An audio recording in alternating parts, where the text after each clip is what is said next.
ইডুরিক্স একটি নন-স্টেরয়েডাল পদাহরোধী ওষুধ যা পদাহরোধী, ব্যথানাশক এবং জ্বররোধী কার্যকারিতা প্রদর্শন করে।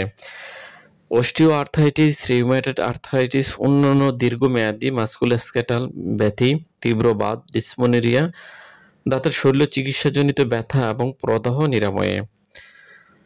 ডিসমেনোরিয়াতে ৬০ মিলিগ্রাম দিনে একবার, রিউমেটয়েড আর্থ্রাইটিস ৯০ মিলিগ্রাম দিনে একবার, দাঁতের শল্য চিকিৎসা এবং পরবর্তীতে তীব্র বাতের ব্যথায় ১২০ মিলিগ্রাম দিনে একবার। পার্শ্ব প্রতিক্রিয়া: মুখ শুকিয়ে যাওয়া, স্বাদে পরিবর্তন, মুখে ঘা, পেট ফাঁপা, কোষ্ঠকাঠিন্য, রুচি, ওজন পরিবর্তন, বুকে ব্যথা, অবসাদ, ইনফ্লুয়েঞ্জার মতো লক্ষণ, পেশির ব্যথা। ১৬ বছরের নিচে এবং ৬৫ বছরের উপরে গর্ভাবস্থায় স্তন্যদানকালে ব্যবহারের সময় অবশ্যই ডাক্তারের পরামর্শ নিবেন। ভালো থাকবেন সবাই।